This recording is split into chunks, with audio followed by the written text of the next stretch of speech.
Alright, hello everyone. कैसे हो मेरे प्यारे प्यारे बच्चों? क्या हाल चाल है आप लोगों के? ये 90 मिनट्स तुम्हारे लाइफ के बेस्ट 90 मिनट्स हो सकते हैं अगर सीरियसली आपने इस टाइम को यूटिलाइज किया तो। मैं इतनी कॉन्फिडेंटली क्यों बोल रही हूँ? क्योंकि आपकी सोना मैम ने एक धमाकेदार सेशन आज लाया है। आज का जो सेशन है ना, it's going to rock it.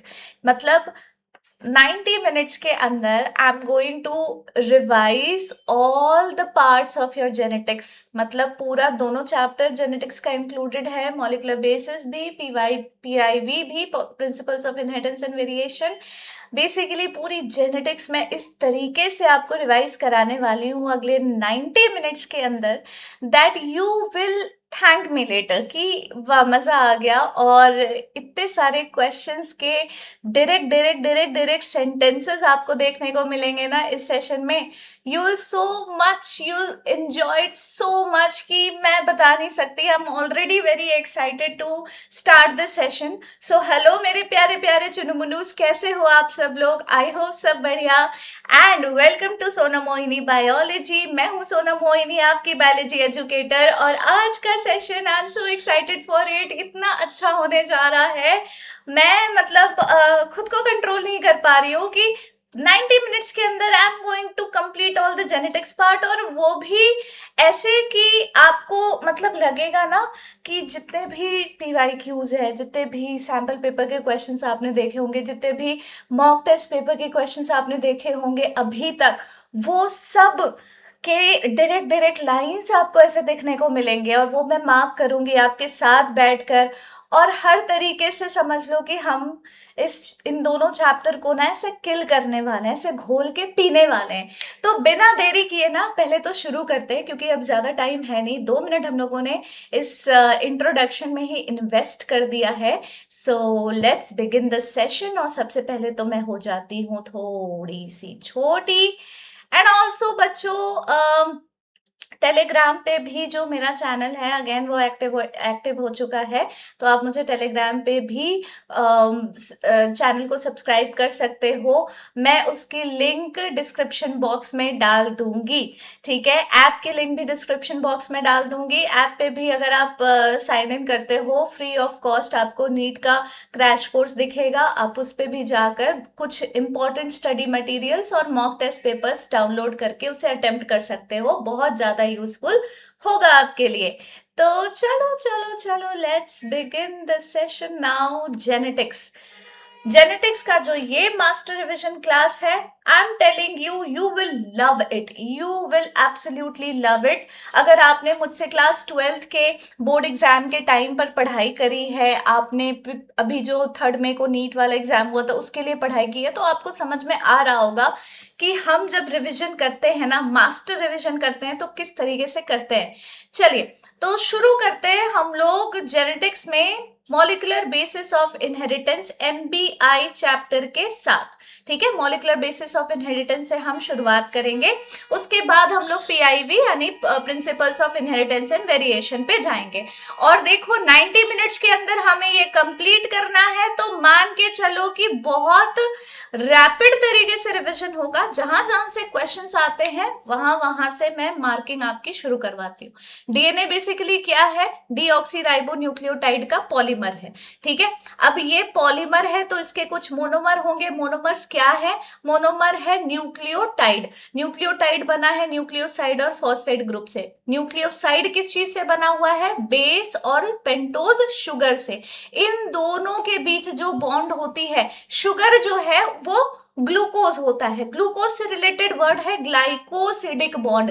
ठीक है, ग्लाइकोसिडिक बॉन्ड बेस और शुगर के बीच पाया जाएगा। अब ये हो गया न्यूक्लियोसाइड। न्यूक्लियोसाइड के साथ जब आप फॉस्फेट ग्रुप ऐड कर देते हो फॉस्फोडाइस्टर बॉन्ड के साथ, तब जाकर न्यूक्लियोटाइड बन जाती है, तब जाके न्यूक्लियोटाइड बन जाती है। बहुत सारे न्यूक्लियोटाइड जो है 3' से 5' एंड तक जब जाते हैं फॉस्फोडाइस्टर बॉन्ड में, तो एक पॉलीन्यूक्लियोटाइड चेन बनाते हैं, जैसे कि डीएनए हो गया या आरएनए हो गया। ठीक है, अब पॉलीन्यूक्लियोटाइड चेन में जो फॉस्फेट की मोइटी होती है ना, वो राइबोज शुगर के 5 डैश एंड पे फ्री हो जाता है। ठीक है, यानी कि पॉलीमर का जो चेन है उसका 5 डैश एंड, और एक हाइड्रोक्सिल ग्रुप, एक ओएच ग्रुप जो है वो राइबोज शुगर के दूसरे एंड में 3 डैश एंड पर फ्री हो जाएगा, 3 डैश एंड पर फ्री हो जाएगा। तो देखो, एक तरफ फॉस्फेट की मोइटी होगी 5 डैश एंड पर, और दूसरी तरफ राइबोज की मोइटी होगी, हाइड्रोक्सिल ग्रुप होगा 3 डैश एंड पर। ये जरूर याद रखना। यहां से आपके इस पेज से आपके दो क्वेश्चंस बन रहे हैं। एक तो ये दोनों बन जाएगा बॉन्ड वाला, इनमें से कोई एक बॉन्ड का क्वेश्चन बन सकता है, एमसीक्यू नंबर 1 हो गया। ठीक है, और यहां से आपका फॉस्फेट और हाइड्रोक्सिल की जो मोइटी है, इसमें से एक क्वेश्चन बन सकता है, एमसीक्यू नंबर 2 हो गया। मैं आपको पूरा पूरा बताऊंगी कि कितने एमसीक्यूज पॉसिबल है सिर्फ इस 90 मिनट्स के अंदर। ठीक है, नाउ डबल हेलिकल मॉडल जो डीएनए के स्ट्रक्चर का दिया था, उसमें कौन कौन से साइंटिस्ट इन्वॉल्व थे। अब यहाँ पे आ जाता है आपका एमसीक्यू नंबर 3। ठीक है, फेडरिक मिशर के ऊपर ये क्वेश्चन आ सकता है। अब ये जो पूरा का पूरा आपका क्या कहते हैं, ये लिस्ट है ना, इसमें से आपके मैच वाले क्वेश्चंस पूछे जा सकते हैं। ठीक है, एमसीक्यू टाइप के क्वेश्चंस पूछे जा सकते हैं। फ्रेडरिक मिशन ने सबसे पहले डीएनए को आइडेंटिफाई किया था कि वो एक एसिडिक सब्सटेंस है। ठीक है, एसिडिक सब्सटेंस है जो कि न्यूक्लियस में प्रेजेंट है, तो उनको कोई नाम नहीं सूझा, तो न्यूक्लियस से रिलेटेड उन्होंने न्यूक्लिन इसका नाम दे दिया, फ्रेडरिक मिशर और न्यूक्लिन, ये याद रखना। विल्किंस एंड फ्रैंकलिन ने सबसे पहले, मॉरिस विल्किंस और रोजलिंड फ्रैंकलिन ने प्रोड्यूस किया था एक्सरे डिफ्रैक्शन का डेटा डीएनए स्ट्रक्चर के लिए, और वॉटसन एंड क्रिक ने डबल हेलिकल स्ट्रक्चर मॉडल दिया था बेस्ड ऑन विल्किन और फ्रैंकलिन के एक्सरे डिफ्रैक्शन डेटा के ऊपर। मतलब कि पहला काम इन्होंने करा होगा, तब दूसरा काम इन्होंने करा होगा। अगर सीक्वेंस बेसिस पर भी पूछ लिया जाएगा तो भी दिमाग लगाकर आंसर दे पाओगे। एरविन चरगाफ रूल से आपको इतना तो पता ही होगा कि डबल स्टैंडर्ड डीएनए में जो रेशियो होती है A:T और C:G की, वो सेम होती है, इक्वल टू 1 होती है, इक्वल टू 1 होती है। ठीक है, यहां से आपका एक एमसीक्यू बन गया, एमसीक्यू नंबर 3। चलो अब आ जाते हैं डीएनए के एक स्ट्रक्चर में। एक पॉलीन्यूक्लियोटाइड चेन जो होता है वो कॉइल्ड होता है और वो हेलिकल स्ट्रक्चर बनाता है इस तरीके से। शुगर और फॉस्फेट हमेशा हेलिक्स का बैकबोन बनते हैं, शुगर और फॉस्फेट हमेशा एक बैकबोन बनते हैं, जबकि जो बेसेस होंगी वो अंदर की तरफ प्रोजेक्टेड होंगी, ताकि वो बेसेस आपस में बॉन्ड करके दोनों स्ट्रैंड्स को एक साथ जोड़ सके। एडेनिन जो है थाइमिन के साथ जुड़ा रहेगा, ग्वानिन जो है साइटोसिन के साथ जुड़ा रहेगा।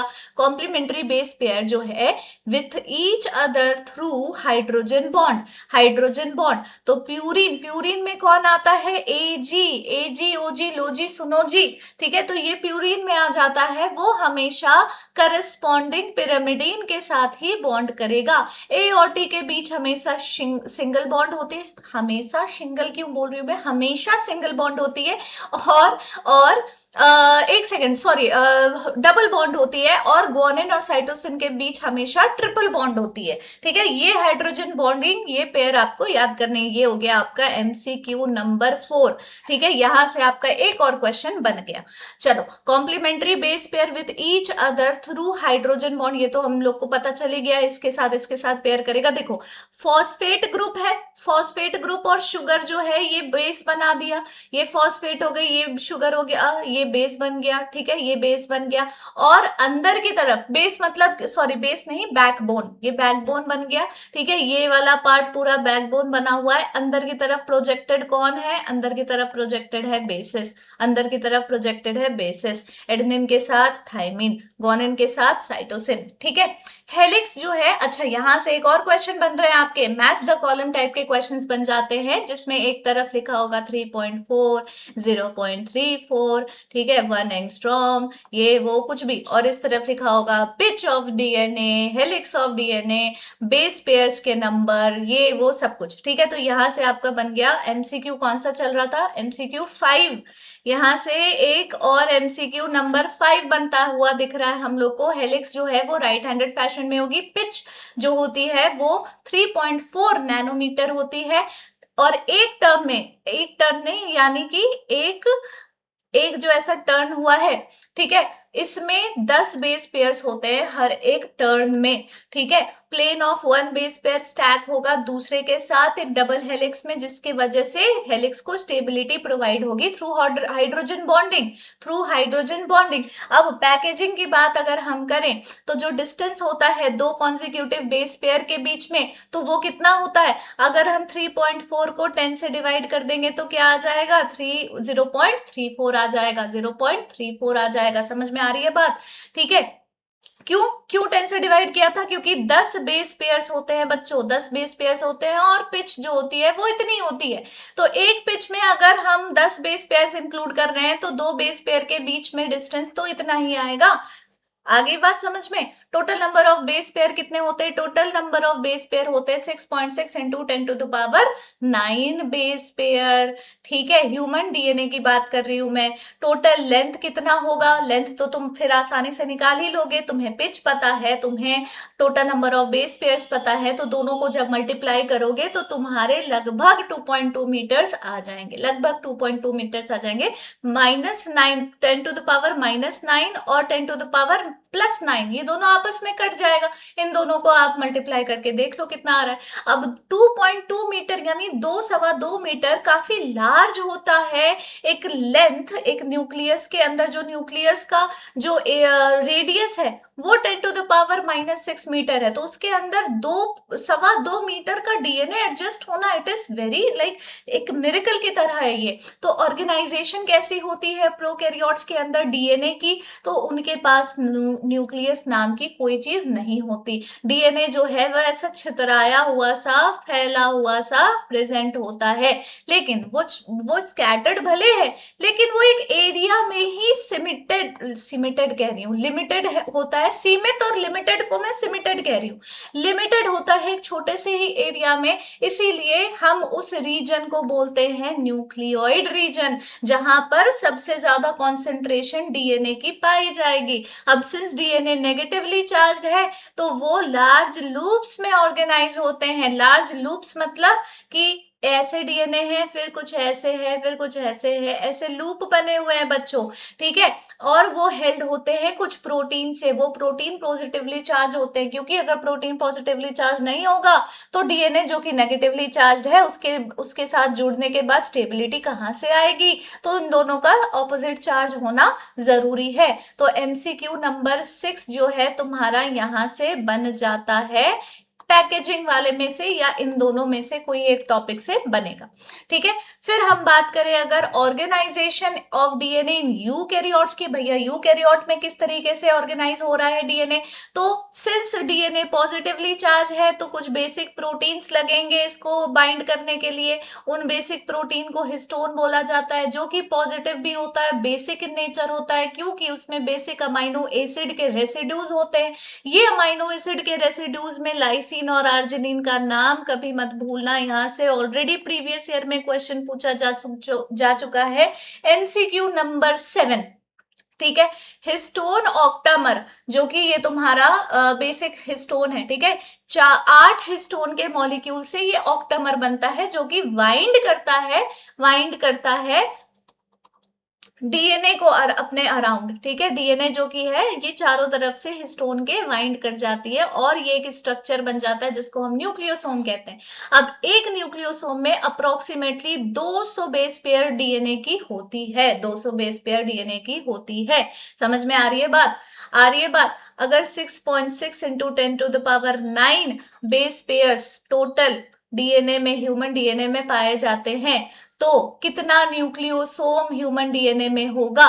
कितना न्यूक्लियोसोम ह्यूमन डीएनए में होगा? तो उसको 200 से आप डिवाइड कर सकते हो। तो यहां से आपका एमसीक्यू नंबर 8 भी बन जाता है बच्चों, ठीक है। ये क्रोमेटिन है, ठीक है। न्यूक्लियोसोम बेसिकली क्या है? क्रोमेटिन है, धागे की तरह है, जो कि ऐसे इस तरीके से रिजेंबल करता है, जैसे धागे में मोती पिरोई गई हो, बीड्स ऑन स्ट्रिंग।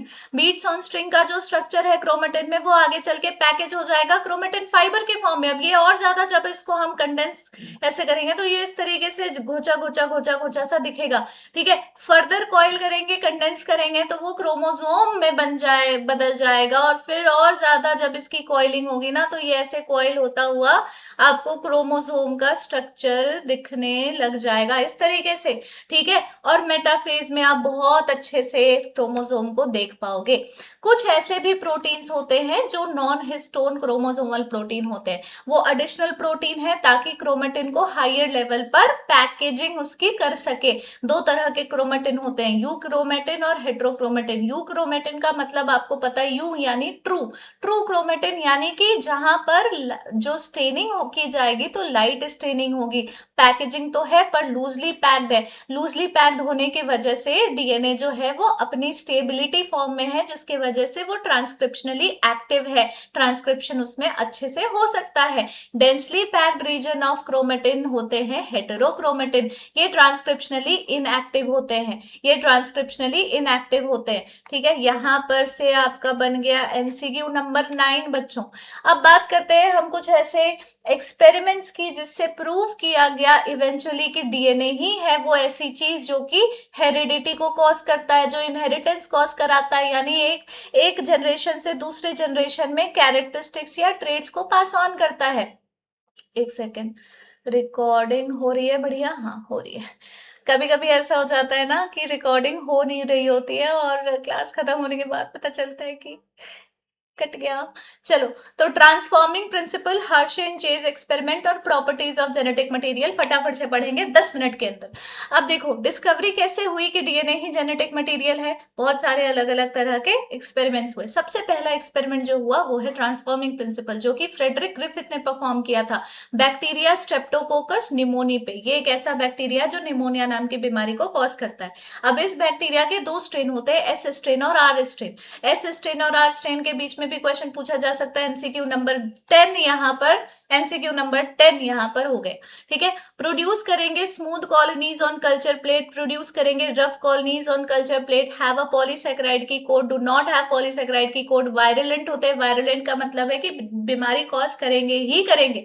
ये नॉन वायरुलेंट होते हैं, यानी कि ये कोई निमोनिया कॉज नहीं करेंगे। फिर आ जाते हैं लाइव स्ट्रेन को जब हीट किल्ड एस स्ट्रेन के साथ मिक्स किया गया तो उससे वायरुलेंस बनी, जबकि हीट किल्ड था एस स्ट्रेन, और अलग से अगर हीट किल्ड एस स्ट्रेन को इंजेक्ट कर रहे थे तो कोई निमोनिया नहीं हो रहा था। आर स्ट्रेन को इंजेक्ट कर रहे थे तो कोई निमोनिया नहीं हो रहा था। इन दोनों को सेपरेटली इंजेक्ट करने पे निमोनिया नहीं हुआ, लेकिन दोनों को एक साथ इंजेक्ट करने पर निमोनिया हो गया। इससे पता चला कि किसी भी तरह से आर स्ट्रेन बैक्टीरिया ट्रांसफॉर्म हो चुकी होगी एस स्ट्रेन वाले बैक्टीरिया के मिक्स होने के वजह से, उसके साथ होने के वजह से, जिससे ये कंक्लूड हुआ कि कुछ ना कुछ ट्रांसफर ऑफ जेनेटिक मटेरियल हुआ ही होगा। कैसे होता है ट्रांसफर ऑफ जेनेटिक मटेरियल? आप लोगों ने टाइप्स ऑफ रिकॉम्बिनेशन पढ़े होंगे बैक्टीरिया में, या सेक्सुअल रिकॉम्बिनेशन पढ़े होंगे जिसमें कॉन्जुगेशन, कंडक्शन ये सब आ जाता है ना? तो वो वाला पार्ट है यहाँ पे। फिर आ जाता है अगला, biochemical nature of transforming principle. Avery MacLeod और मैकार्टी ने इस पर काम किया था, जिससे हमें पता चलेगा कि जो जेनेटिक, अभी तक यहाँ पे ये नहीं साबित हुआ है कि डीएनए ही जेनेटिक मटेरियल है। यहाँ पर ये पता चला है कि कोई ना कोई ऐसा फैक्टर है, कोई ना कोई ऐसा प्रिंसिपल है जो ट्रांसफॉर्म करता है, इसीलिए ट्रांसफॉर्मिंग प्रिंसिपल इसका नाम रखा गया है। अब बात करते हैं हम लोग बायोकेमिकल नेचर के ऊपर। तो बायोकेमिकल नेचर उस चीज का क्या होगा जो चीज ट्रांसफॉर्म करती है किसी को। तो इन्होंने फिर से वही वाला ग्रिफिथ का ही एक्सपेरिमेंट वापस से करा, ठीक है, रिपीट किया। फिर उन्होंने सजेस्ट किया कि डीएनए हो सकता है कि वो जेनेटिक मटेरियल हो सकता है कि डीएनए ही जेनेटिक मटेरियल हो। फिर आ जाता है हर्शे एंड चेज का एक्सपेरिमेंट, जिसमें फाइनली ये रिवील हो जाता है, ये कंक्लूड हो जाता है दैट यस डीएनए ही वो जेनेटिक मटेरियल है जो पास ऑन करते हैं ट्रेड्स को वन जनरेशन टू अनदर, या फिर वो ट्रांसफॉर्म कर सकते हैं किसी को। तो इन्होंने वर्क किया बैक्टीरियोफेज पे। बैक्टीरियोफेज कोई बैक्टीरिया नहीं जबकि वायरस होता है। बैक्टीरियोफेज यानी ऐसे वायरस जो बैक्टीरिया को इन्फेक्ट करते हैं उनको बैक्टीरियोफेज बोला जाता है। अब एक बैक्टीरियोफेज जब एक बैक्टीरियम को इन्फेक्ट करेगा तो अपना वायरल जेनेटिक मटेरियल वो अटैच कर देगा बैक्टीरिया के जेनेटिक मटेरियल के साथ, और बैक्टीरिया फिर उस वायरल जेनेटिक मटेरियल को अपना जेनेटिक मटेरियल समझ के और ज्यादा उसकी कॉपीज बनाएगा, क्योंकि हर डीएनए, हर एक ऑर्गेनिज्म का यही काम होता है। हर्शी एंड चेज ने काम किया टू डिस्कवर कि क्या वो प्रोटीन है या वो डीएनए है जो एंटर कर रहा है बैक्टीरिया में वायरस के थ्रू। ठीक है, तो उन्होंने कुछ वायरसेस को, कुछ फेजेस को लेबल कर दिया रेडियो एक्टिव सल्फर से, और कुछ को रेडियो एक्टिव फॉस्फोरस से लेबल कर दिया। रेडियो एक्टिव सल्फर से लेबल करने का मतलब था कि प्रोटीन में ये रेडियो एक्टिव सल्फर दिखने लग जाएगा, क्योंकि कुछ प्रोटीन सल्फर के कॉन्स्टिट्यूएंट से बनी होती है। ठीक है, सिस्टीन, हाँ सिस्टीन वगैरह। तो और रेडियो एक्टिव फॉस्फोरस क्या कहते हैं, लेबल करने का मतलब ये था कि डीएनए में फॉस्फेट ग्रुप होता है, तो वहां पर डीएनए जो है वो प्रोब होने लग जाएगा। ये रेडियो एक्टिव फेज को यूज किया गया ई कोलाई को इन्फेक्ट करने के लिए। ई कोलाई को फिर ब्लेंड और सेंट्रीफ्यूज किया गया, उसमें से सारे वायरस के पार्टिकल्स निकाले गए, और फिर देखा गया कि बैक्टीरिया जिसमें रेडियो एक्टिव डीएनए गए थे वो रेडियो एक्टिव थे, बल्कि जिसमें, जिन बैक्टीरिया में रेडियो एक्टिव प्रोटीन्स थे उन्होंने अपनी रेडियो एक्टिविटी लूज कर दी थी। समझ में आ रही है बात? मतलब generation after generation radio activity DNA में मतलब वो हो रही थी, शो हो रही थी, प्रोटीन में शो नहीं हो रही थी। तो इससे पता चला that it is the DNA only that enters the bacteria from viruses, और वो प्रोटीन नहीं होता। इट वाज कंक्लूडेड कि डीएनए ही जेनेटिक मटेरियल है। तो यहाँ पर बच्चों आपका एमसीक्यू नंबर हो जाता है 11, एमसीक्यू नंबर हो जाता है 11। फिर ये वाला पूरा आप समझ लोगे। ठीक है, ये डायग्राम है। सबसे पहले इन्फेक्शन किया गया, ब्लेंडिंग की गई, सेंट्रीफ्यूगेशन किया गया, वायरल पार्टिकल्स को हटाया गया, और उसके बाद प्रोब के थ्रू हम लोगों को पता चल गया क्या जेनेटिक मटेरियल के प्रॉपर्टीज होने चाहिए कि वो जेनेटिक मटेरियल खुद को रेप्लिकेट कर सके, यानी कि अपनी खुद की आइडेंटिकल कॉपी बना सके। ये जेनेटिक मटेरियल की एक खास बात होनी चाहिए। ये केमिकली और स्ट्रक्चरली स्टेबल होना चाहिए। कोई भी किसी भी तरह का मतलब ऐसा नहीं होना चाहिए, इतनी ज्यादा स्टेबिलिटी कि कोई चेंजेस के स्कोप ही ना हो।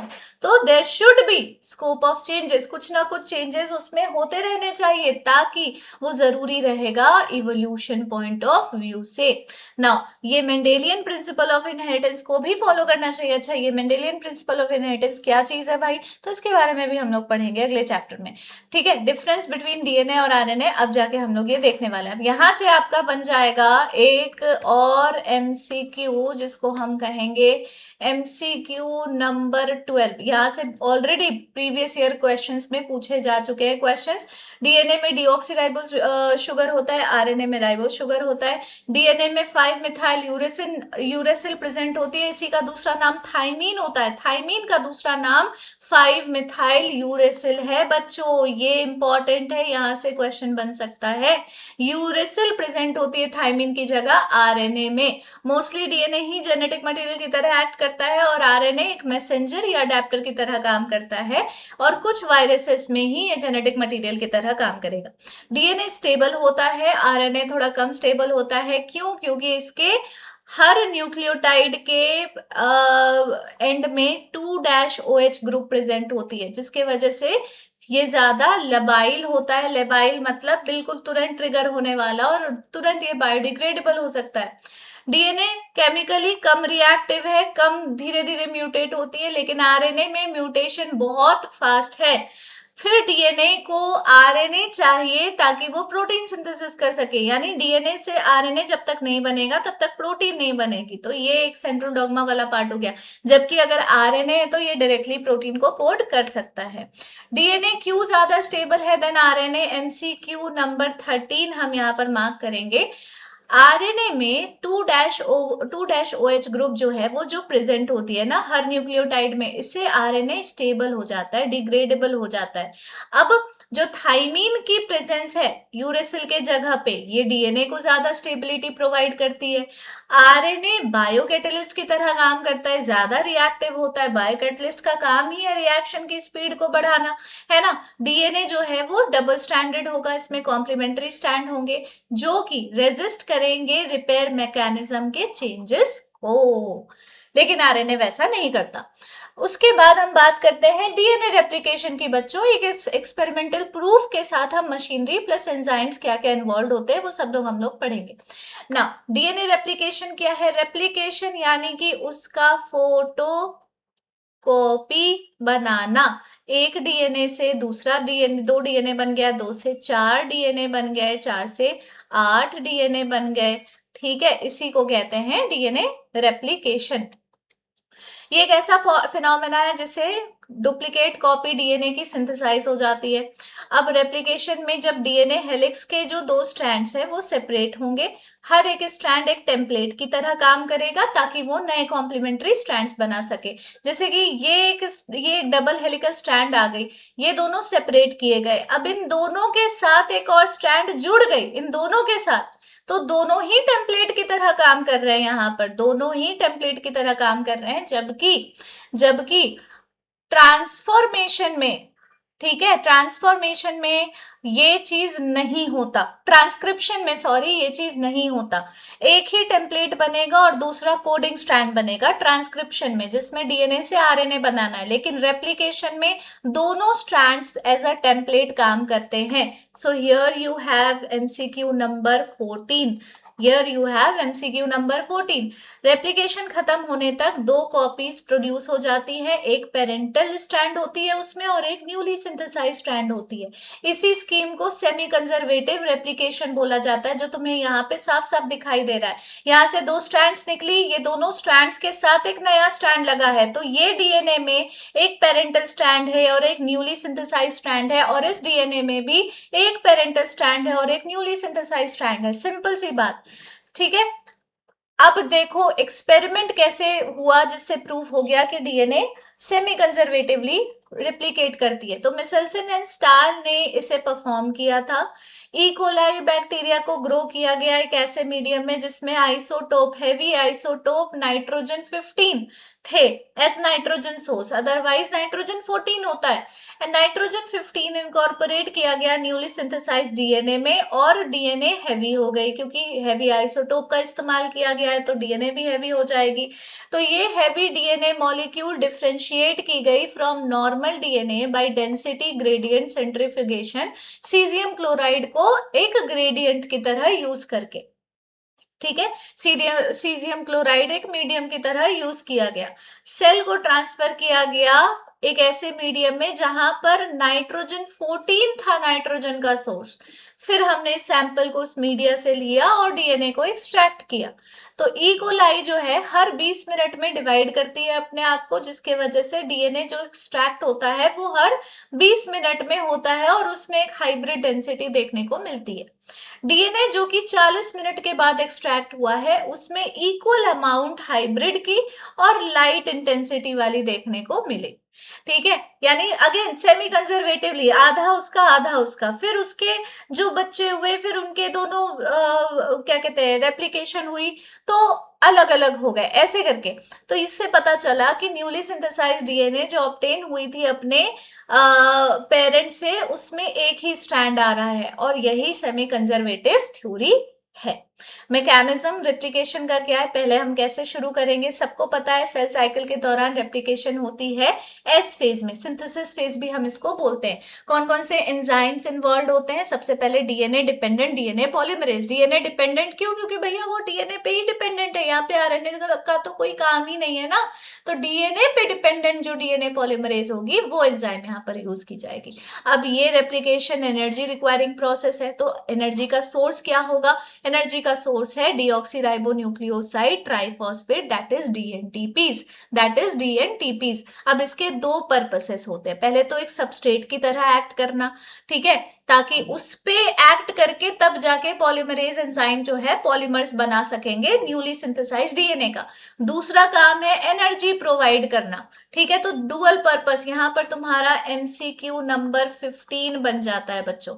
रेप्लिकेशन शुरुआत होती है डीएनए के स्पेशल रीजन पर, स्पेसिफिक रीजन पर, उसी को हम ओरिजिन ऑफ रेप्लिकेशन बोलते हैं, उसी को हम ओरिजिन ऑफ रेप्लिकेशन बोलते हैं। डीएनए का जो पॉलीमरेज एंजाइम है वो लार्ज नंबर ऑफ न्यूक्लियोटाइड को बहुत शॉर्ट टाइम में पॉलीमराइज कर सकता है, ठीक है। Now, during course of replication, दो parent strands do not completely open, but एक small opening जिस जहां से replication की शुरुआत हो सकती है वो खुल जाता है. इसी small opening को हम बोलते हैं replication fork. इसी small opening को हम बोलते हैं replication fork.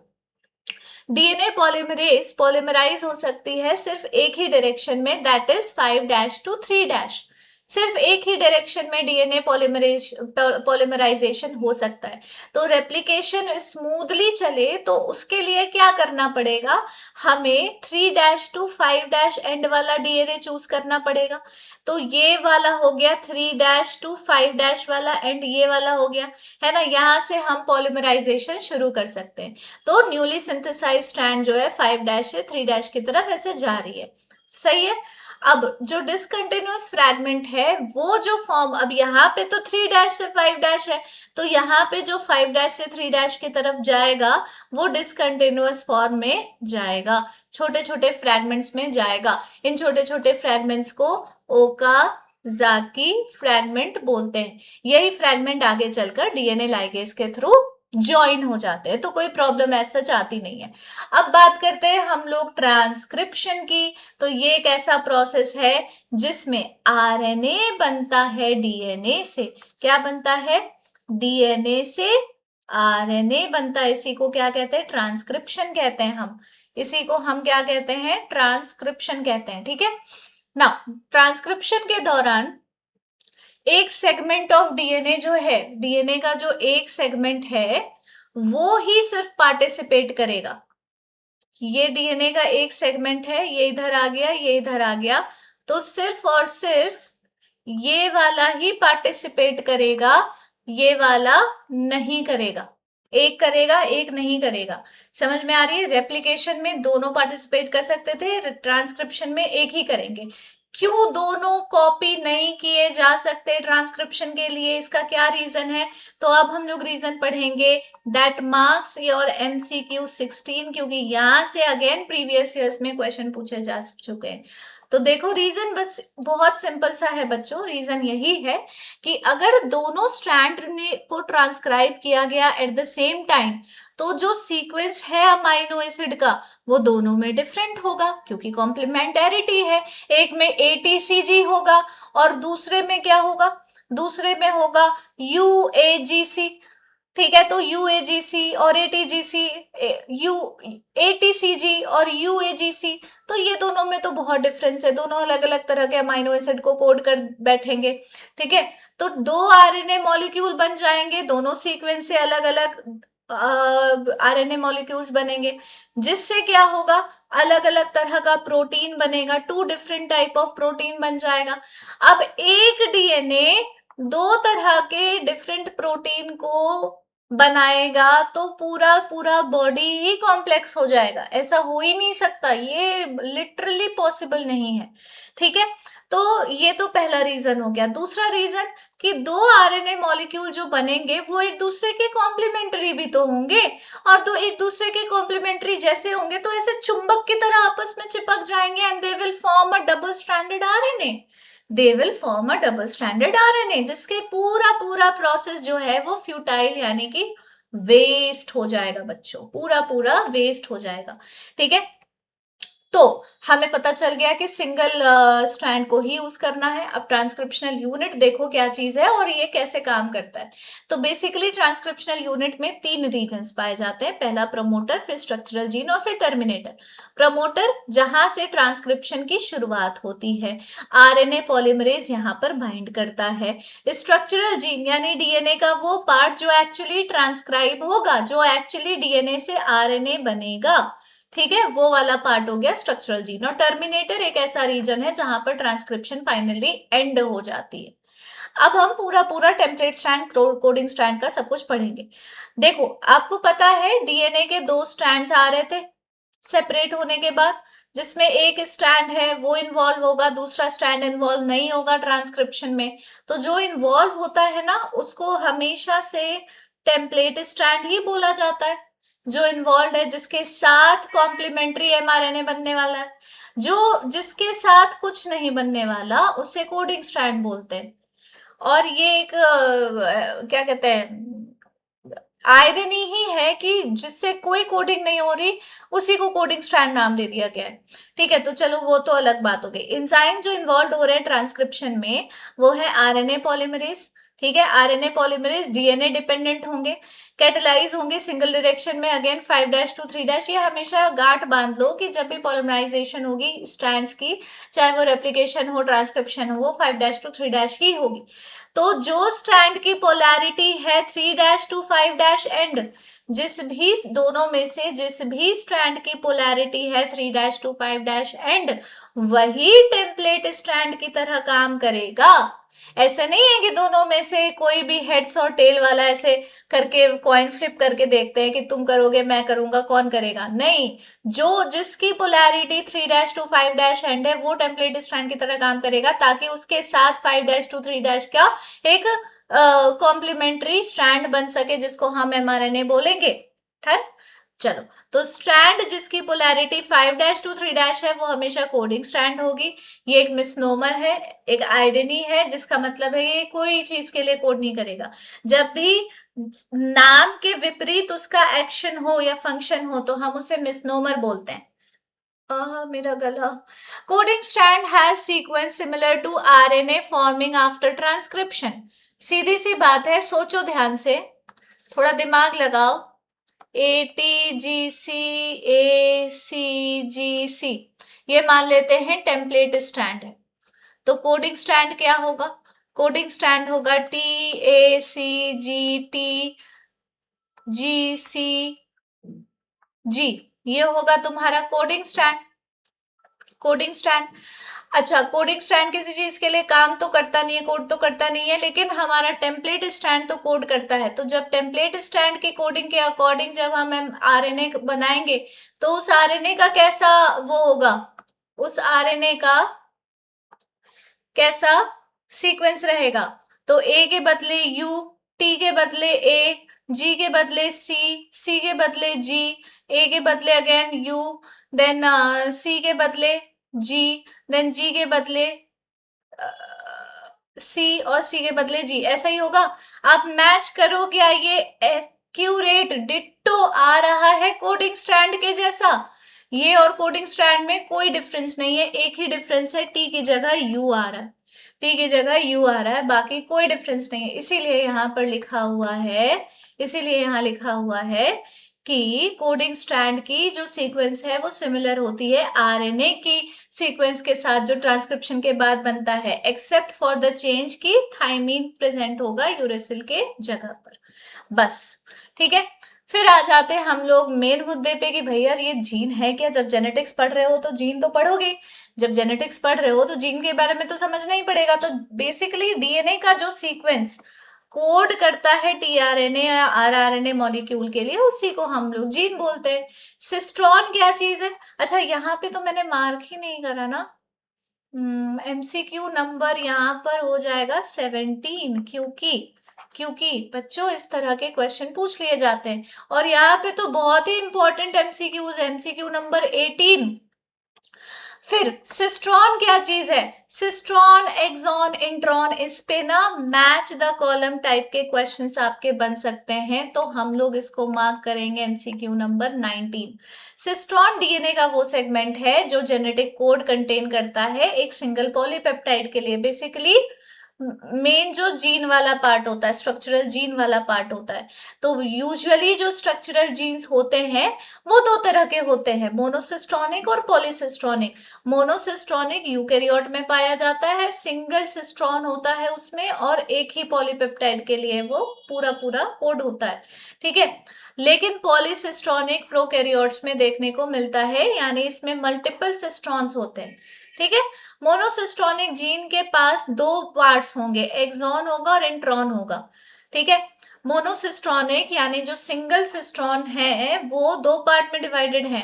एक एक्सॉन होगा यानी कि वो सीक्वेंस सिस्ट्रॉन का जो किसी कैरेक्टर के लिए कोड करता है और एक मैच्योर प्रोसेस्ड एमआरएनए में एक्सप्रेस होगा। लेकिन इंट्रॉन वो इंटरप्टिक सीक्वेंस है जो किसी भी तरीके से मैच्योर आरएनए में अपीयर होता ही नहीं है, प्रोसेस्ड एमआरएनए में अपीयर होता ही नहीं है। एक और चीज आती है जिसको रेगुलेटरी जीन बोला जाता है। रेगुलेटरी जीन सिर्फ उस फंक्शन को रेगुलेट करने के लिए होते हैं, लेकिन वो किसी चीज को कोड नहीं करते। तो मोस्टली ऐसे कुछ रेगुलेटरी जीन्स भी हमें देखने को मिल जाता है। अब हम टाइप्स ऑफ आरएनए देखेंगे और फिर ट्रांसक्रिप्शन प्रोसेस पर सीधा जाएंगे।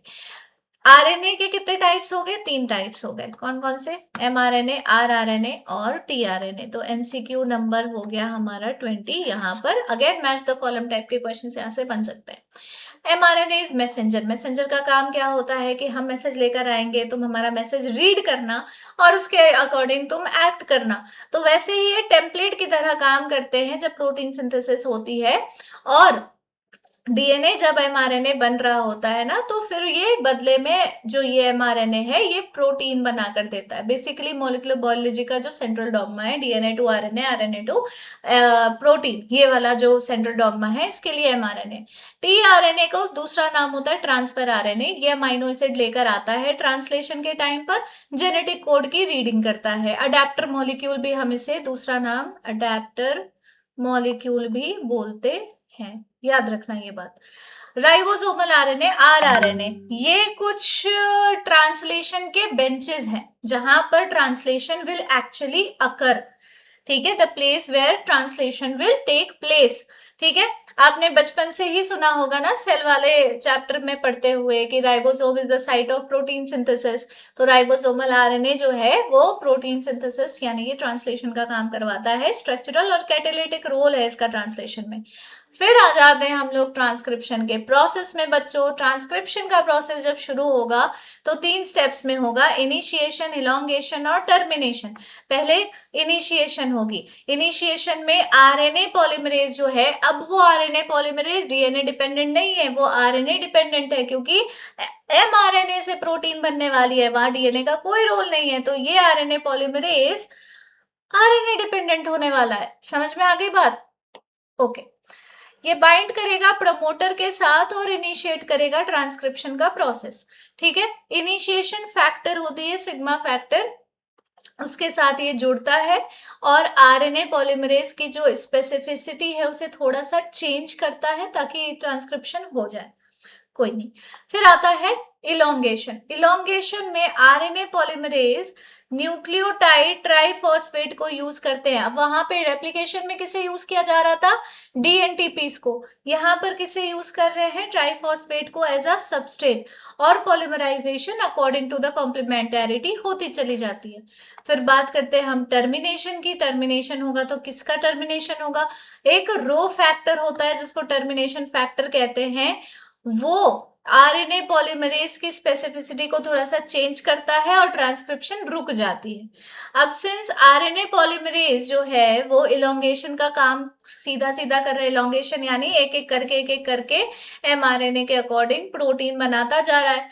सॉरी, प्रोटीन नहीं बना रहा है, डीएनए से आरएनए बनाता जा रहा है। ठीक है, a short stretch of RNA remains bound to the enzyme. छोटा सा जो आरएनए का पार्ट है वो उस एंजाइम आरएनए पॉलीमरेज के साथ ही बाउंडेड रहता है। जब वो टर्मिनेशन रीजन में चली जाती है तब उसमें से आरएनए अलग से झड़ के निकल जाता है और ट्रांसक्रिप्शन जो है वो टर्मिनेट हो जाती है। डन?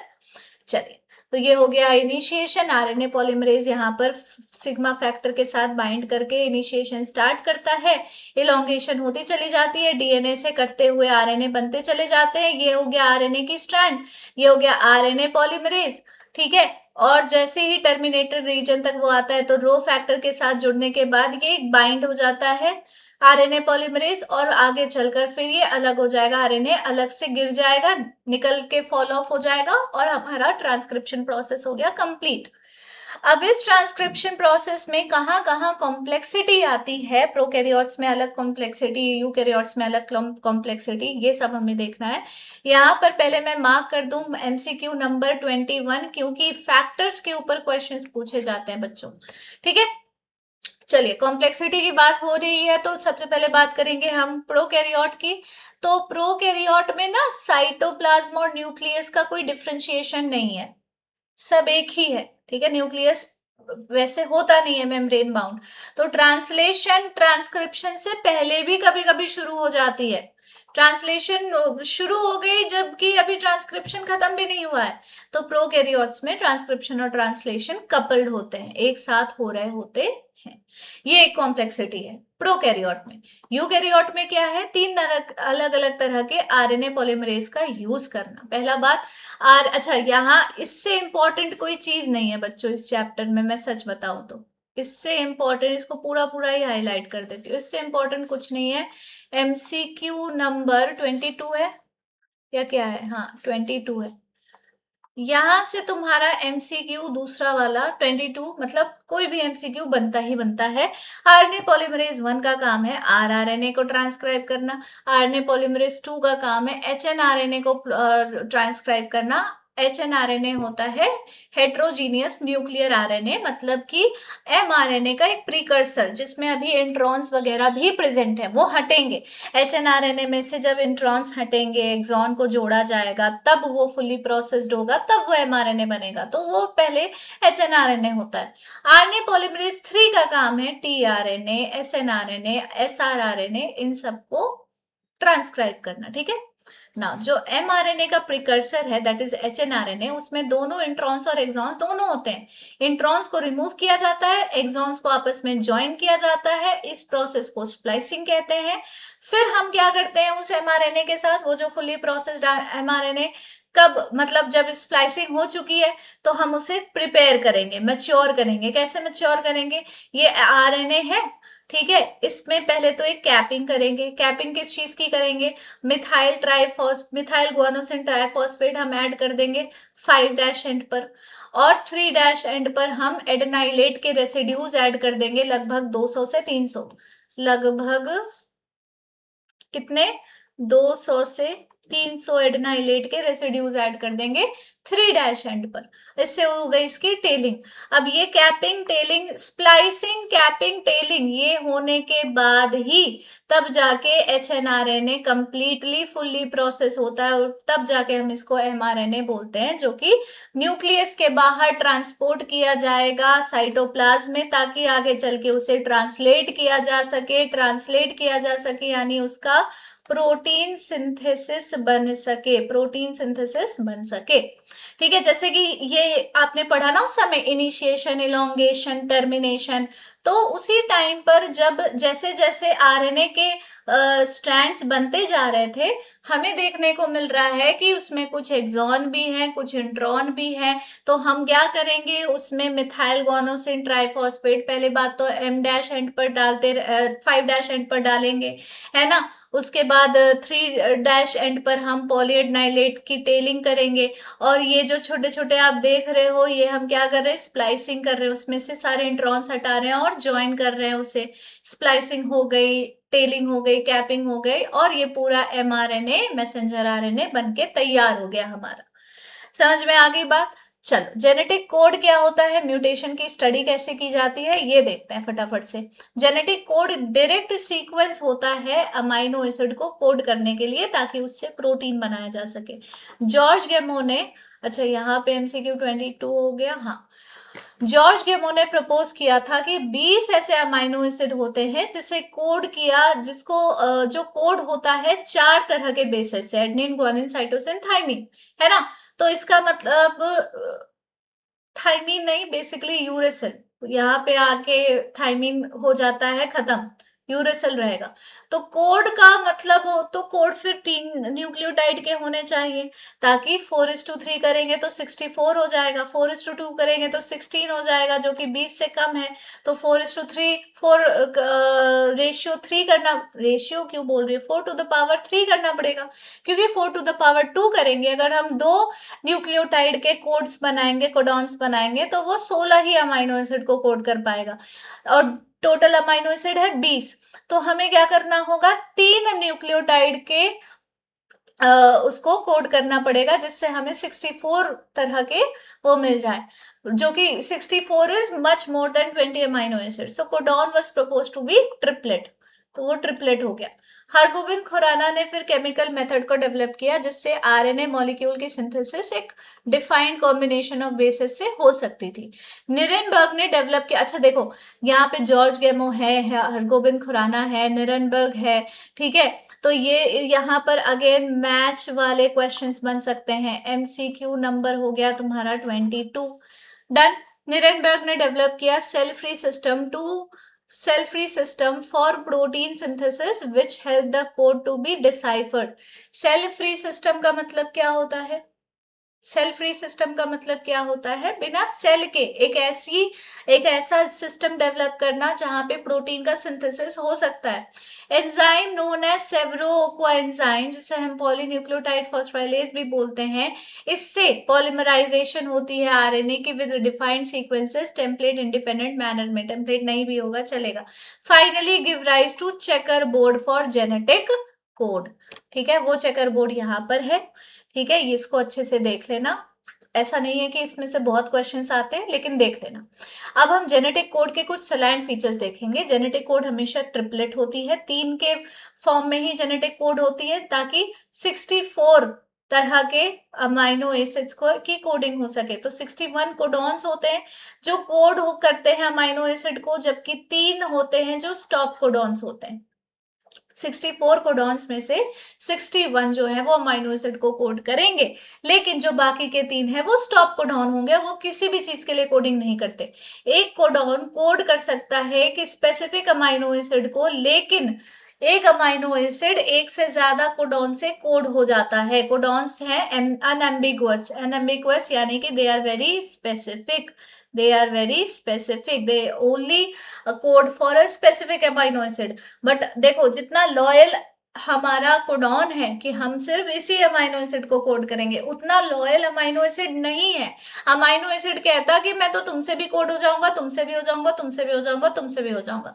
तो कोडॉन्स डीजेनरेट होते हैं, इसका मतलब कि कुछ अमाइनो एसिड एक से ज्यादा कोडॉन से कोड हो जाते हैं। सो दैट इज डीजेनरेट का प्रॉपर्टी। जेनेटिक कोड हमेशा यूनिवर्सल होता है, इसका मतलब एक कोडॉन जिस अमाइनो एसिड को एक स्पीशीज में कोड कर रहा है, हर स्पीशी में वही कोडॉन उस अमाइनो एसिड को कोड करेगा। समझ में आ गई बात?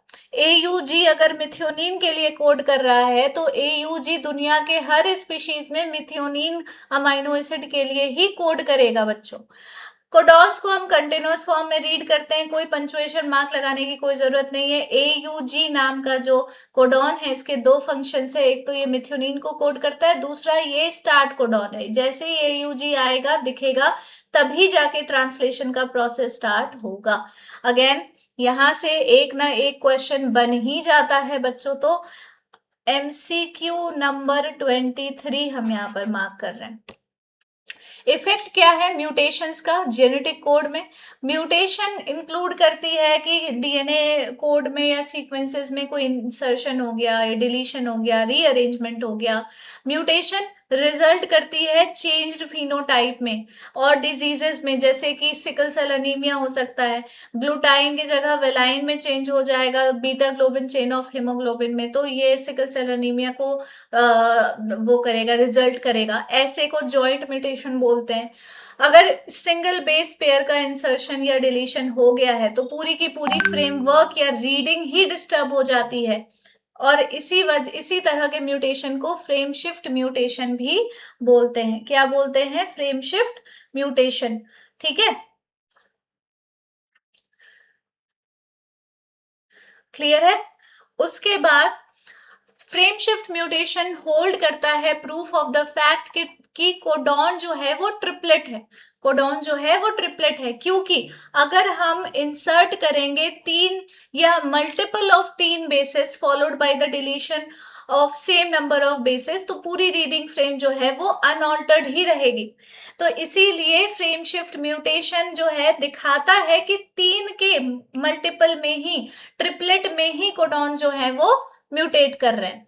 चलो अब हम बात करते हैं टीआरएनए का स्ट्रक्चर क्या है, ट्रांसलेशन का प्रोसेस कैसे होता है, जीन एक्सप्रेशन को कैसे रेगुलेट करते हैं। टीआरएनए एक अडेप्टर मॉलिक्यूल है बच्चों, मैंने आपको पहले भी बता रखा है। एमसीक्यू नंबर 23 होना चाहिए, 23 हो चुका है, 24 होगा। यहां से टीआरएनए से क्वेश्चन भैया बहुत धार धार धार धार पूछे ही चले जाते हैं भाई हर साल। ठीक है, हर साल देखो बच्चों इस चैप्टर से 6 से 7 क्वेश्चन तक भी पूछा जाता है। एक एक साल ऐसा भी हुआ है कि 6 क्वेश्चन, 7 क्वेश्चन इस चैप्टर से आए हैं। तो ये जो मैं इतने नंबर बता रही हूँ एमसीक्यू के, आप ऐसे सोचो कि मान लो 24 एमसीक्यू मैंने बता दिए तुम्हें कि यहाँ से यहाँ से यहाँ से आता है, तुम ये 24 एमसीक्यू प्रिपेयर कर लिए ना कि ये टॉपिक है, ये टॉपिक है, यहाँ से ये एमसीक्यू पूछ लिए जाते हैं, तो उसमें से 6 या 7 के आने की प्रोबेबिलिटी हाई है, तुम्हारा प्रिपरेशन अच्छा है। On the other hand it reads the genetic code on one hand, एक तो ये पहले तो ये जेनेटिक कोड रीड करेगा और दूसरे तरफ से ये स्पेसिफिक अमाइनो एसिड के साथ बाइंडिंग करता रहेगा। ठीक है, चले आगे। टीआरएनए में एक एंटीकोडॉन लूप होता है, एक एंटीकोडॉन लूप होता है जिसके पास एक कुछ बेसिस होती हैं that is complementary to mRNA code. Anticodon loop जो है, एमआरएनए जो भी कोड लेकर आ रहा है, जैसे एयूजी, एयूजी तो एंटीकोडॉन लूप में यूएसी ऐसा वाला होगा। ठीक है, अमाइनो एसिड एक्सेप्टर एंड भी होते हैं जहां पर बाइंडिंग होती है स्पेसिफिक अमाइनो एसिड के साथ। इनिशिएशन टीआरएनए, ये टीआरएनए जरूरी है इनिशिएशन ऑफ ट्रांसलेशन के लिए, और एंटीकोडॉन लूप में एयूजी प्रेजेंट होता है, मिथियोनिन होती है अमाइनो एसिड एक्सेप्टर एंड पर, क्योंकि AUG will code for methionine, तो अमाइनो एसिड एक्सेप्टर एंड पर ऐसे मान लो। ये हो गया तुम्हारा टीआरएनए, ये हो गया तुम्हारा टीआरएनए। ठीक है, एक तरफ जेनेटिक कोड की रीडिंग होती जा रही है, दूसरी तरफ पर स्पेसिफिक अमाइनो एसिड की बाइंडिंग होती जा रही है। ठीक है, एक अमाइनो एसिड एक्सेप्टर एंड है, तो अलग अलग इसके लूप्स हैं। कोई टीआरएनए नहीं होता स्टॉप कोडॉन के लिए, कोई टीआरएनए नहीं होता स्टॉप कोडॉन के लिए। यही रीजन है कि जैसे ही स्टॉप कोडॉन आया, जैसे यूएए आ गया, ये भी एक तरह का स्टॉप कोडॉन है, तो इसके लिए जब कोई टीआरएनए बनेगी ही नहीं, जब इसके लिए कोई टीआरएनए बनेगी ही नहीं तो क्या होगा, ट्रांसलेशन अपने आप रुक जाएगा, और यही रीजन है कि इनको स्टॉप कोडॉन बोला जाता है। ठीक है, अब देखो यहाँ पर ये हो गया एंटी कोडॉन लूप, ये हो गया एंटी कोडॉन लूप। कोडॉन्स आ गए एजीयू या यूजीए। ठीक है, तो इसके एंटी कोडॉन में यूसीए ऐसा लगा हुआ है, ये टीआरएनए है। ठीक है, और ये कोड करता है सीरीन के लिए, तो सीरीन यहां से निकलकर भाग जाएगी। यहाँ पर दूसरा फिर एक और टीआरएनए आ गया, ये कोडॉन ये वाला है और इसका एंटी कोडॉन ये वाला है। ठीक है, तो इसका है टायरोसिन, तो टायरोसिन निकलकर यहाँ भाग गया। ऐसे करते करते सारे अमाइनो एसिड निकलते चले जाते हैं। ट्रांसलेशन की शुरुआत देखो कैसे होती है, फटाफट से देखते हैं। एमआरएनए कंटेन करता है कुछ जेनेटिक इंफॉर्मेशन जो ट्रांसलेट किया जाएगा अमाइनो एसिड सीक्वेंस में with the help of tRNA. फिर वही अमाइनो एसिड आगे चल के पॉलीमराइज हो जाएगी, पॉलीपेप्टाइड बनेगी, यानी कि प्रोटीन बनेगा। अमाइनो एसिड ज्वाइन होते हैं पेप्टाइड बॉन्ड से। ठीक है, तो सबसे पहले हमें शुरुआत कैसे करनी है ट्रांसलेशन की, हमें टीआरएनए को चार्ज करना पड़ेगा। तुम जैसे चार्जिंग टॉर्च या फिर लैपटॉप वगैरह यूज करते हो, कोई भी अडेप्टर वाली चीज यूज करते हो, तो पहले तुम्हें इसे यूज करने से पहले चार्ज करना होता है ना। तो अमाइनोसाइलेशन की जाती है टीआरएनए की, इसका मतलब है कि अमाइनो एसिड को एक्टिवेट किया जाएगा एटीपी के प्रेजेंस में, और वो एटीपी लिंक्ड होगा अपने करस्पॉन्डिंग टीआरएनए के साथ।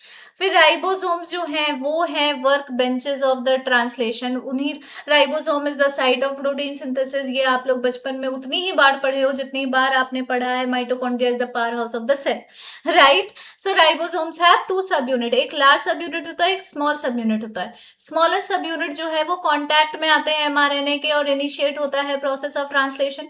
ट्रांसलेशनल यूनिट जो है एमआरएनए में वो एक ऐसी रीजन है जो स्टार्ट कोडॉन और स्टॉप कोडॉन से फ्लैंक्ड है, यानी कि प्रोटेक्टेड है, मतलब पूरी तरीके से वो कवर्ड है। ठीक है, कुछ रीजन्स ऐसे होते हैं जो किसी भी चीज के लिए ट्रांसलेट नहीं होते, कोई प्रोटीन के लिए कोड नहीं करते, उनको अनट्रांसलेटेड रीजन या यूटीआर बोला जाता है।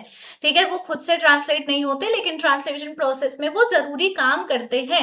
ठीक है, वो स्टार्ट कोडॉन के पहले और स्टॉप कोडॉन के बाद प्रेजेंट होते हैं। डन। इनिशिएटेड टीआरएनए रिकॉग्नाइज करेगा स्टार्ट कोडॉन को, उससे इनिशिएशन शुरू हो जाएगी।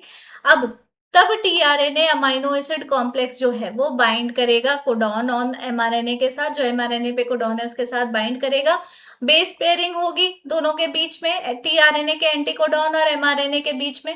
ठीक है, एमआरएनए के कोडॉन और टीआरएनए के एंटीकोडॉन के बीच में बेस पेयरिंग हो गई। TRNA codon to codon move करता जाएगा एमआरएनए पर, और अमाइनो एसिड एक बाय एक ऐड होते चले जाएंगे। इसी को हम क्या कहते हैं, इसी को हम कहते हैं इलोंगेशन, इसी को हम कहते हैं इलोंगेशन। फिर एक रिलीज फैक्टर बाइंड होगा स्टॉप कोडॉन के साथ, जिससे ट्रांसलेशन टर्मिनेट हो जाएगी, फिर हम इसको बोलेंगे टर्मिनेशन।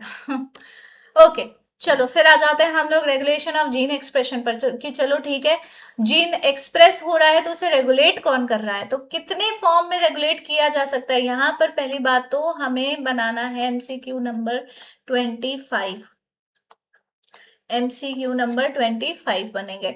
उसके बाद एमसीक्यू नंबर 26 जीन रेगुलेशन पर भी क्वेश्चंस बहुत पूछे जाते हैं, अलग अलग लेवल पर, अलग अलग लेवल पर बच्चों ट्रांसक्रिप्शन, ये जीन रेगुलेशन का प्रोसेस होता है। पहले तो ट्रांसक्रिप्शनल लेवल पर, ये प्राइमरी ट्रांसक्रिप्ट है, फिर स्प्लाइसिंग होती है, फिर हम एमआरएनए को न्यूक्लियस से साइटोप्लाज्म में भेजते हैं, फिर ट्रांसलेशनल लेवल पर भी रेगुलेशन जीन एक्सप्रेशन का होता है।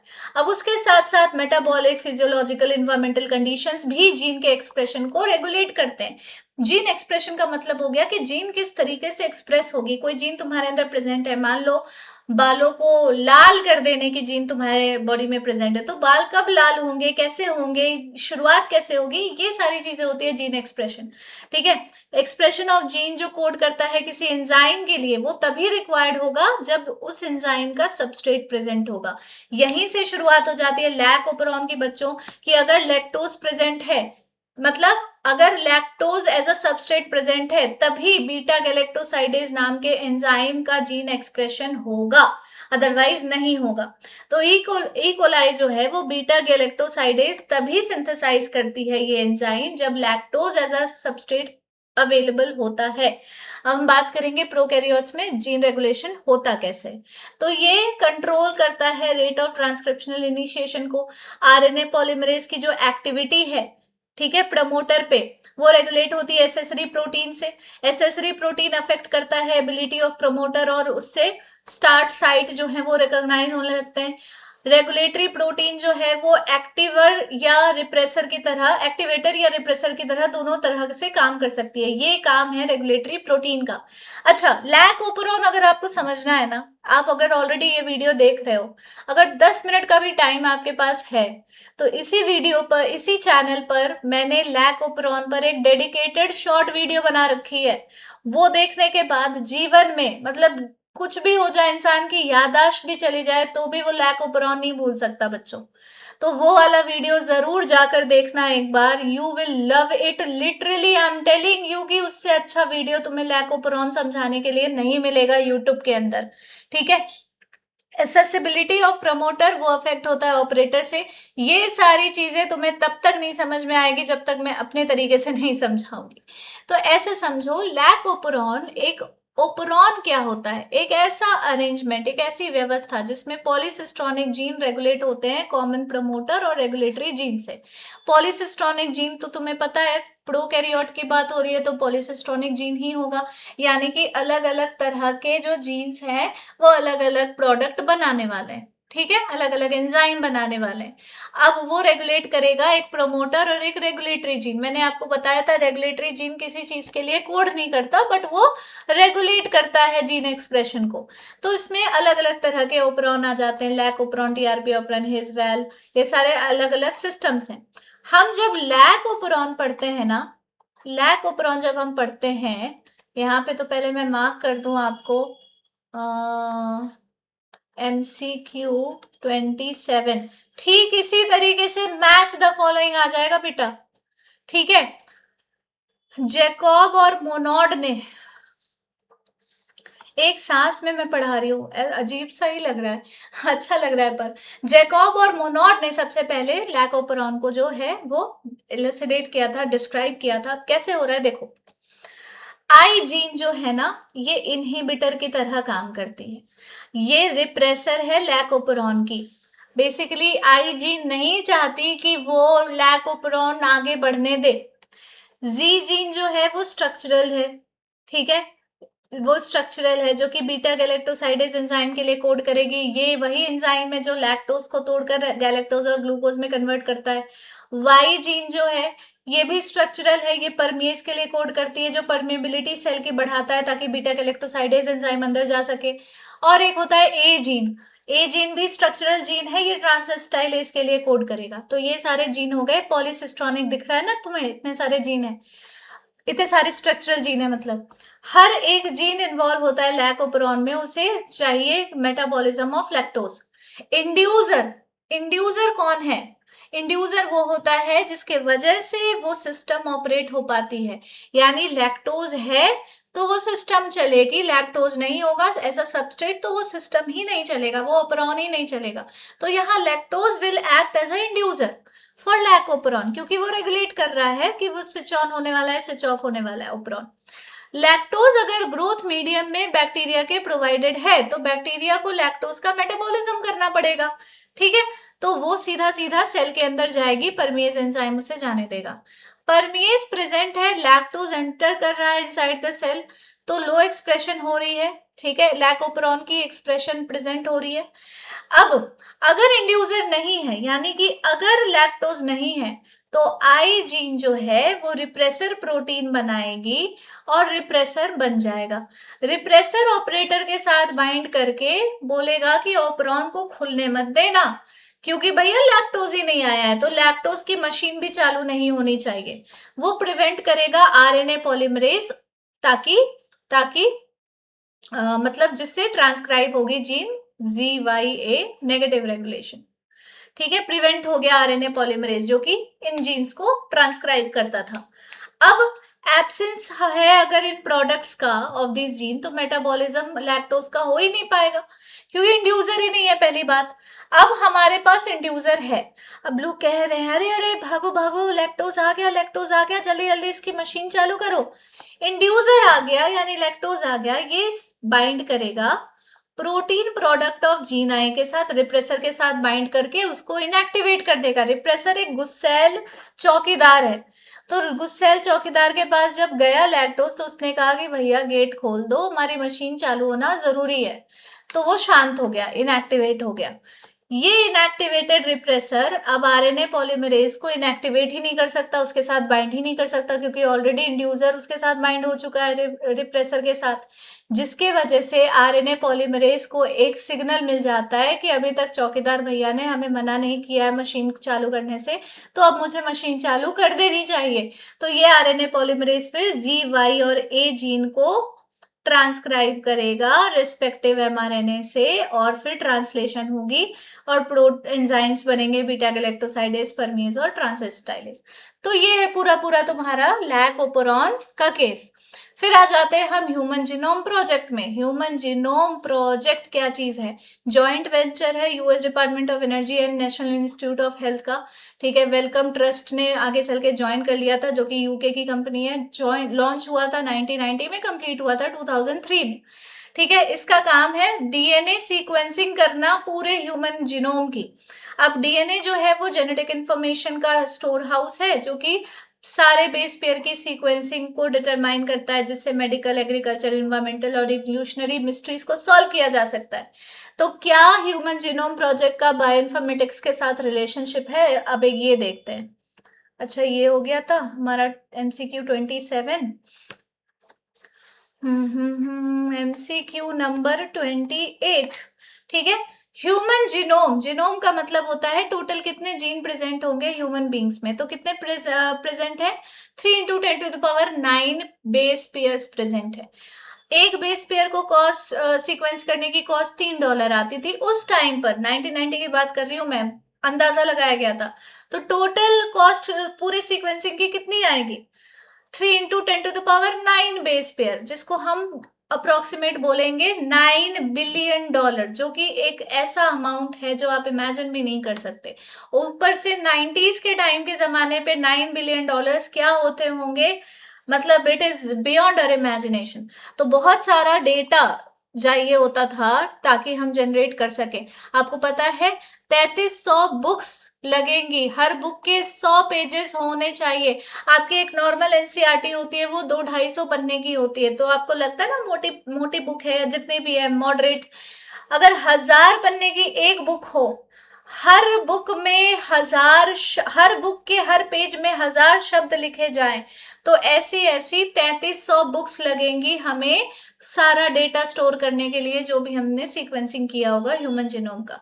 तो वो इतना पॉसिबल है नहीं, फिजिकली ये पॉसिबल है नहीं। तो हमें स्टोर, रिट्रीव और एनालाइज करना है इनॉर्मस डेटा। हमें एक ऐसा ब्रांच ऑफ बायोलॉजी चाहिए जिसको हम बायोइन्फॉर्मेटिक्स कहते हैं, ताकि ये सारा डेटा डेटाबेस में स्टोर हो सके।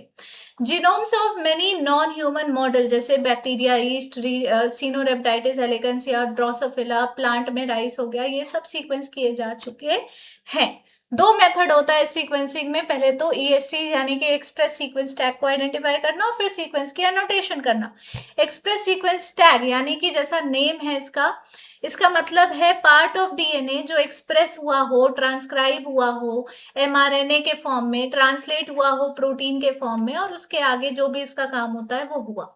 That is your ESTs. Annotation क्या है? इस अप्रोच में पूरा पूरा जीनोम, जिसमें कोडिंग नॉन कोडिंग सब सीक्वेंस आती है, उन सब की सीक्वेंसिंग करनी है और आगे चल के उनका फंक्शन असाइन करना है कि इस रीजन से इस रीजन, इस जीनोम का क्या फंक्शन है, इस जीनोम का क्या फंक्शन है। अब पूरा पूरा अच्छे तरीके से जीनोम की सीक्वेंसिंग हो रही है। डीएनए जो है सेल्स में, एक सेकेंड, 28, ठीक है। डीएनए जो है सेल्स में पहले तो उसे आइसोलेट किया जाएगा, फ्रैगमेंट्स में तोड़ा जाएगा, फिर सूटेबल होस्ट के साथ जो है क्लोनिंग की जाएगी वेक्टर्स यूज करके, है ना। फिर एम्प्लीफिकेशन करेंगे। जो वेक्टर यूज किया जाता है उसमें बैक्टीरियल आर्टिफिशियल क्रोमोसोम और ईस्ट आर्टिफिशियल क्रोमोसोम है। कॉमन होस्ट बैक्टीरिया और ईस्ट ही होते हैं। ऑटोमेटेड सीक्वेंसर को यूज किया जाता है इन छोटे छोटे फ्रेगमेंट्स को सीक्वेंस करने के लिए। ये सीक्वेंस जो ऑब्टेन किए जाते हैं ये अरेंज होते हैं on the basis of overlapping regions within them, इसी को अलाइनमेंट बोला जाता है।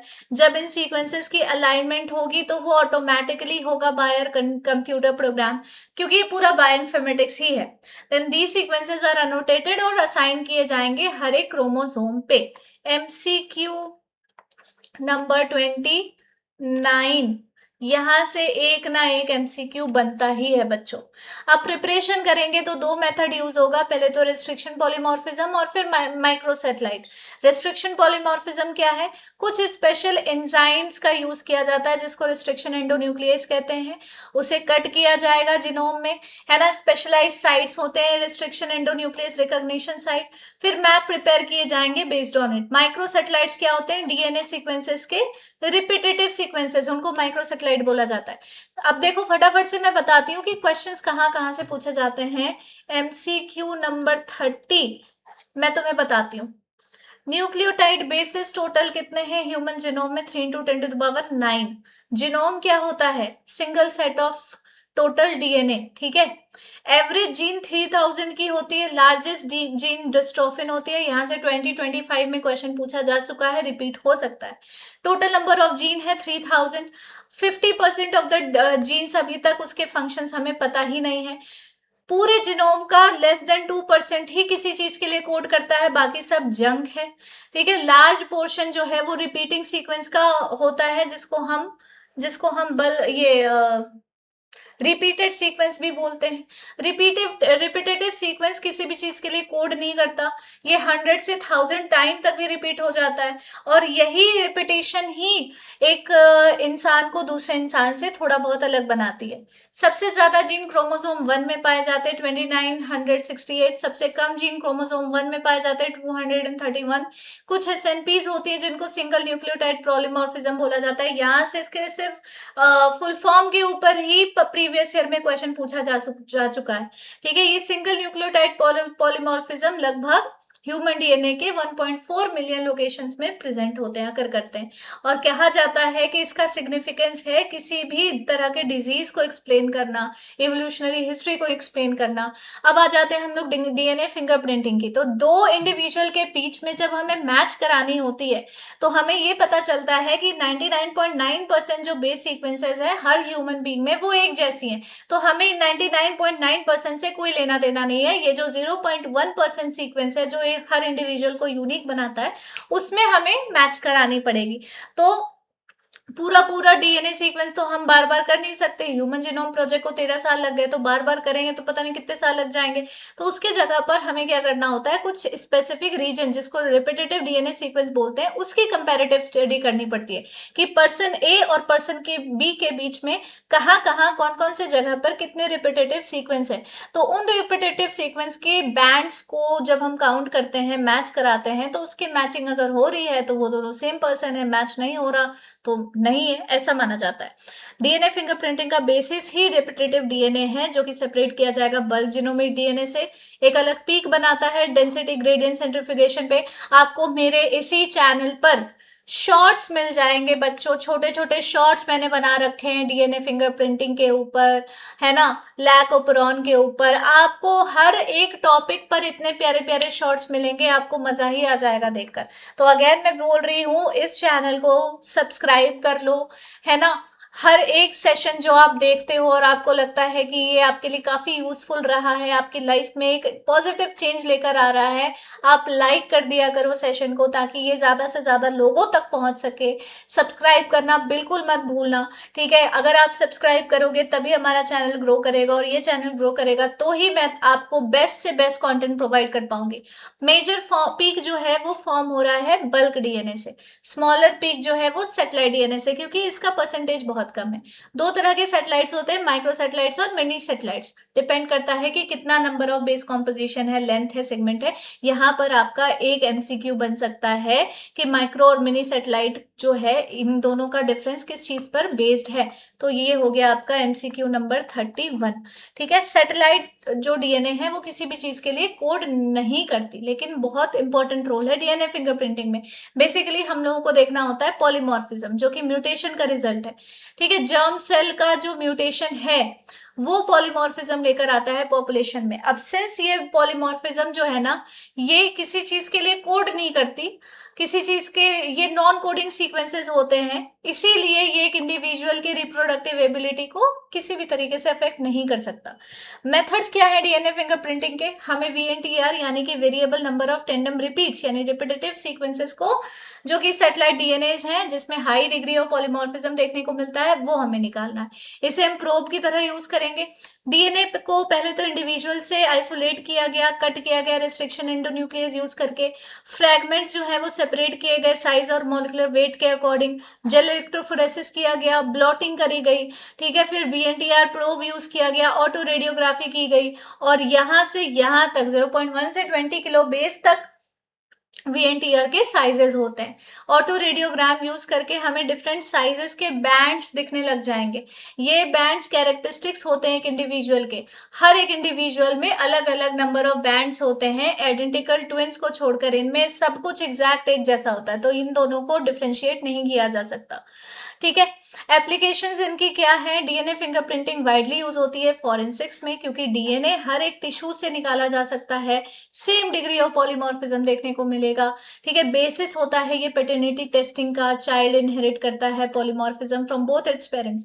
तो पेरेंट्स और बच्चे के बीच में ना हाई डिग्री ऑफ पॉलीमॉर्फिज्म देखने को मिलती है, जिसकी वजह से ही उन दोनों के मैच हो पाते हैं।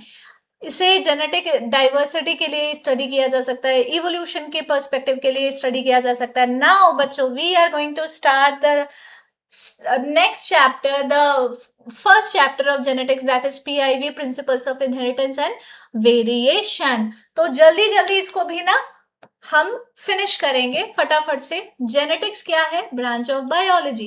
इनहेरिटेंस और वेरिएशन को डील करता है। इनहेरिटेंस क्या है? कोई ट्रेड पास हुई है पेरेंट्स से प्रोजेनी में। वेरिएशन क्या है? पेरेंट्स और प्रोजेनी के बीच कितना डिग्री ऑफ डिफरेंस है। मेंडल ने एक्सपेरिमेंट किया था ग्रेगर जोहान मेंडल ने प्रपोज किया law of inheritance, garden pea को यूज किया, लार्ज सैंपल साइज उसकी थी, यही उसका एक रीजन था गार्डन पी को यूज करने का। एंड कुछ ऑपोजिट ट्रेड्स उसमें होते थे जैसे कि टॉल और dwarf traits. 7 trait of character पर उन्होंने काम करा है। ये सारे उसके ट्रेड्स हैं, ये आपको पहले से ही पता होगा। ट्रू ब्रीडिंग लाइन का मतलब होता है प्योर लाइन, ठीक है, वो तब होती है जब हम कंटिन्यूअसली सेल्फ पॉलिनेशन करते हैं सेवरल जनरेशन तक। 14 ट्रू ब्रीडिंग प्लांट लाइन्स को, पी लाइन्स को सिलेक्ट किया गया था पेयर के फॉर्म में, और except for one character with contrasting trait, एक को कॉन्ट्रास्टिंग ट्रेट में रखा गया और बाकी सारे सेम रहे। आर्टिफिशियल क्रॉस पॉलिनेशन हुई, परफॉर्म हुई, ताकि फर्स्ट हाइब्रिड जनरेशन हमें देखने को मिले। ये मैंने क्या कर दिया, अरे क्यों गोज रही हूं मैं। हाँ, फर्स्ट हाइब्रिड जनरेशन हम लोग को देखने को मिले। ये सब बहुत नॉर्मल सी चीज है, ठीक है, ये सारी चीजें आप लोग को पहले से ही पता है बच्चों। फर्स्ट जनरेशन जो ऑब्टेन हुई वो रिजेंबल करती थी एक ही पेरेंट को, जैसे टॉल और डॉर्फ पेरेंट के बीच में जब क्रॉस हुआ पहली जनरेशन बनी तो बच्चा टॉल निकला, एक ही जनरेशन को वो रिजेंबल किया। फिर जब उस टॉल बच्चे को हमने सेल्फ पॉलिनेट किया तो सेकेंड जनरेशन में हमें दूसरे पेरेंट भी दिखने को मिल गए, मतलब दोनों तरह के पेरेंट का पेरेंटल ट्रेट देखने को मिल गया। ये सब आपको पता है, ये बस मैं आपको रिवाइज करवा रही हूँ, ठीक है। बोथ ट्रेट टॉल और डॉर्फ वो एक्सप्रेस हो जाते हैं F2 में, रेशियो होता है 3:1। मेंडल ने प्रपोज किया कि कोई ऐसी चीज है जो पास हो रही है एक जनरेशन से दूसरे जनरेशन में, उसी को फैक्टर का नाम दिया गया है। फैक्टर ही हेरिडिटी इंफॉर्मेशन कैरी करता है। फैक्टर के दो अल्टरनेटिव होते हैं, दैट इज अलील, ठीक है, जो थोड़े से डिफरेंट होते हैं।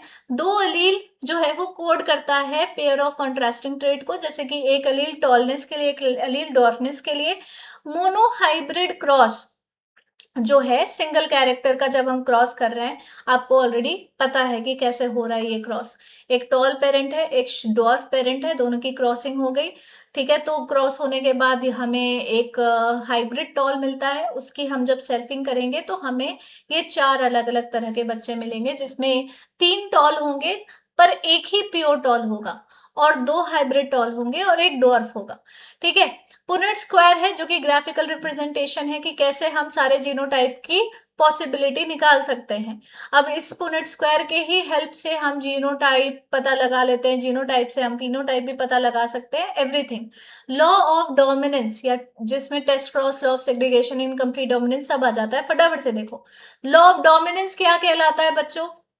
According to this law characters जो हैं वो कंट्रोल होते हैं फैक्टर्स के थ्रू, जिसका आगे चल के नाम पड़ गया था जीन्स, ठीक है, जिसमें एक मेंबर का जो एक पेयर है वो दूसरे पेयर के साथ डोमिनेट कर जाएगा, दूसरे पेयर के ऊपर डोमिनेट कर जाएगा।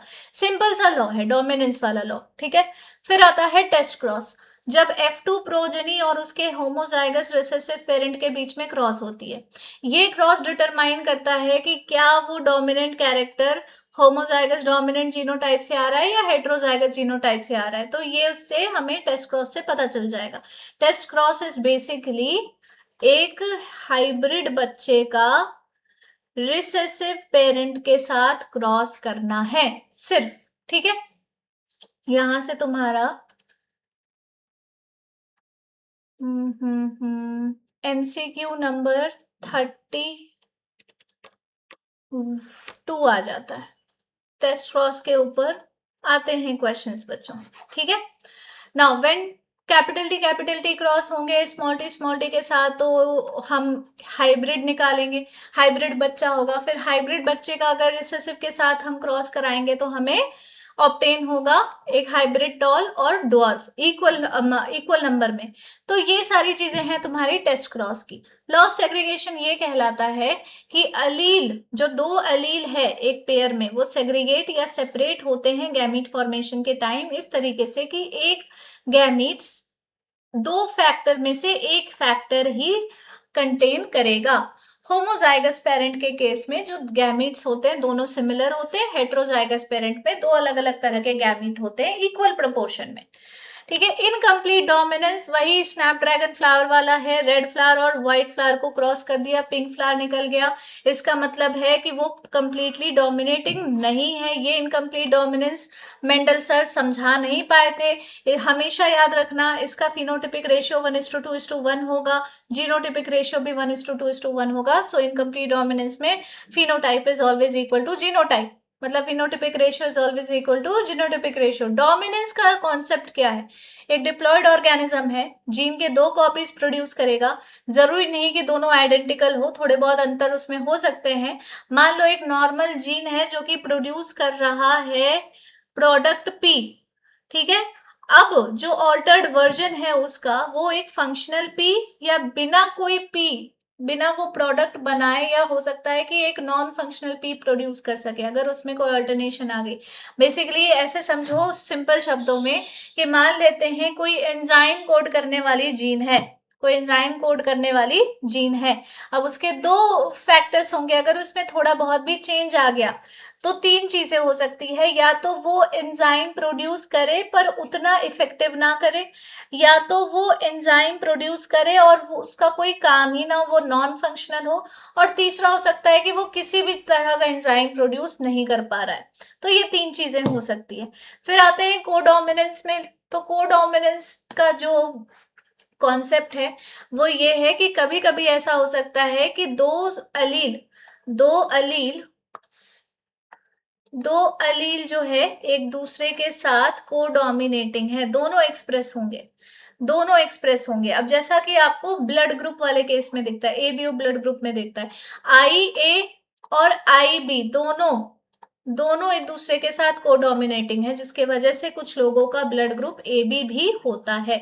और छोटा आई जो है वो रिसेसिव है, तो वो रिसेसिव आई ए वाले के लिए भी है और आई बी वाले के लिए भी रिसेसिव है, बट ये दोनों आपस में कोडोमिनेटिंग है।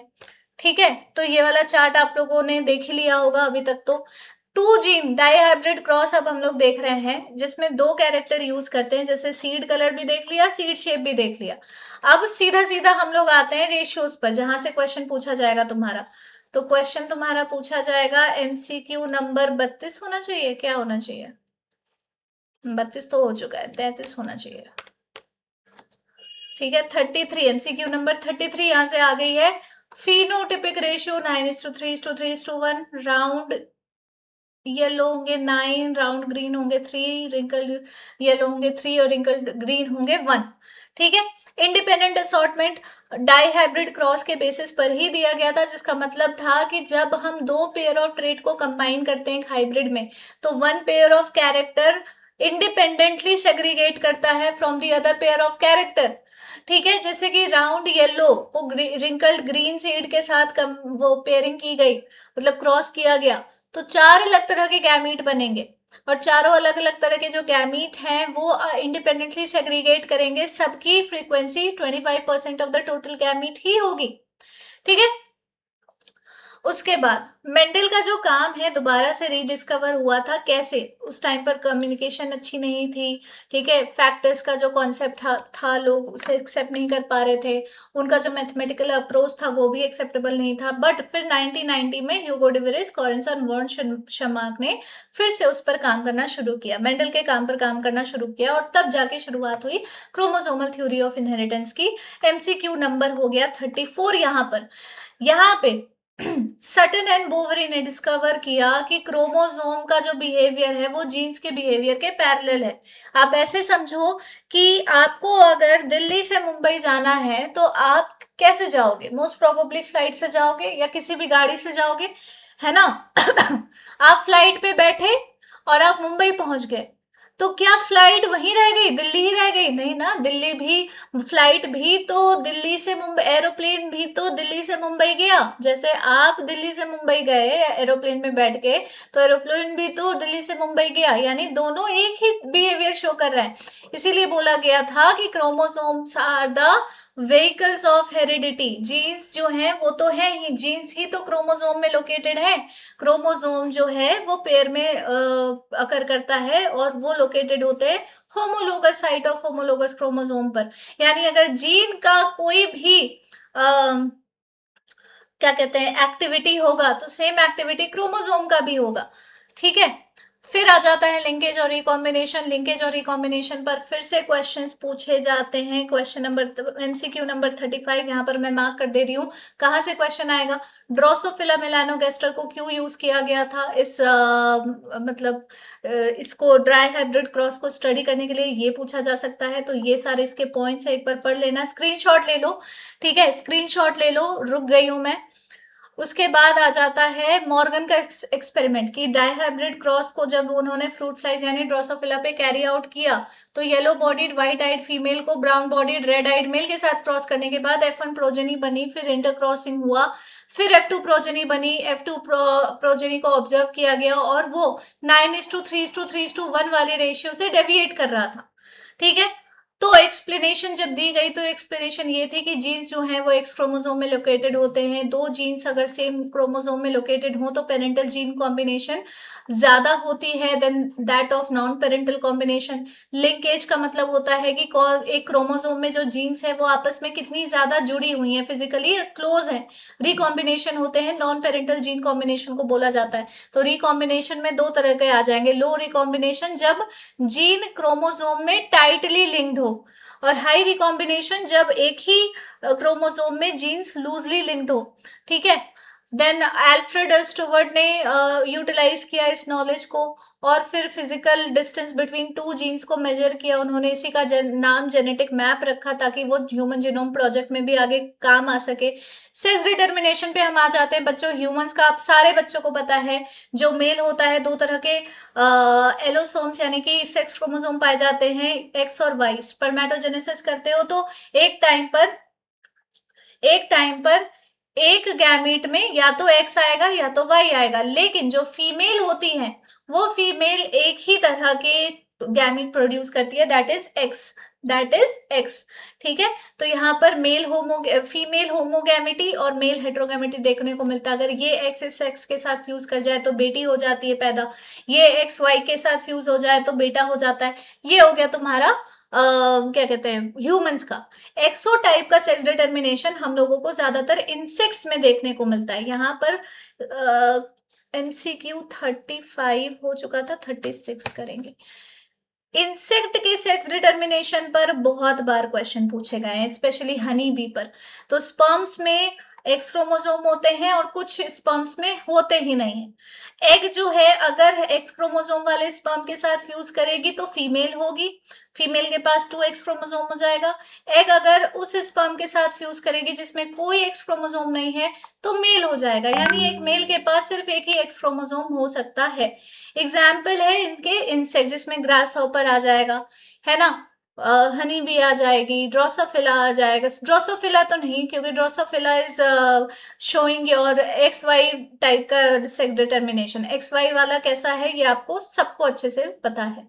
ठीक है, फिर आ जाता है बर्ड्स में ZW टाइप का सेक्स डिटर्मिनेशन, जिसमें फीमेल के पास एक जी और एक डब्ल्यू टाइप के क्रोमोसोम होते हैं और मेल के पास सिर्फ एक्स क्रोमोसोम का ही पेयर होता है। तो डिपेंडिंग अपॉन कि फीमेल का कौन सा एक मेल वाले के साथ क्रॉस किया है तो उस हिसाब से होगा। म्यूटेशन क्या है कि थोड़ा बहुत भी डीएनए के सीक्वेंस में ऑल्टरनेशन आ गया। यहाँ पर 37 एमसीक्यू बन रही है आपकी। म्यूटेशन के ऊपर क्वेश्चंस पूछे जाते हैं। पॉइंट म्यूटेशन क्या होता है? एक सिंगल बेस पेयर में अगर चेंज आ गया है, जैसे कि sickle cell anaemia, glutamic acid by valine. ठीक है, फ्रेम शिफ्ट म्यूटेशन जब डिलीशन या इंसर्शन होता है डीएनए सीक्वेंस में, किसका? पूरा पूरा एक बेस पेयर का। ठीक है, म्यूटाजेंस क्या होते हैं? ऐसे एजेंट्स जो कि म्यूटेशन कॉज करवा देते हैं। पेडिग्री एनालिसिस क्या होती है? जब हम एनालिसिस करते हैं इनहेरिटेंस ऑफ ट्रेट की पूरे several generations in a family में, तो हम उसे कहते हैं पेडिग्री एनालिसिस। अब इस एनालिसिस को यूज करके हम स्पेसिफिक ट्रेट को पढ़ सकते हैं, समझ सकते हैं, अब नॉर्मेलिटी डिस्कस कर सकते हैं, ट्रेस कर सकते हैं उस इंफॉर्मेशन को यूज करके कि कहाँ पर ऑल्टरनेशन आ रही है। देन पेडिग्री चार्ट इस तरीके से भी रिप्रेजेंट होता है, जैसे कि ये वाला चार्ट है, ये ऑटोसोमल डोमिनेंट ट्रेट दिखा रहा है। जैसे कि मस्कुलर डिस्ट्रॉफी, ये वाला चार्ट है, ये ऑटोसोमल रिसेसिव ट्रेट दिखा रहा है जैसे कि सिकल सेल एनीमिया।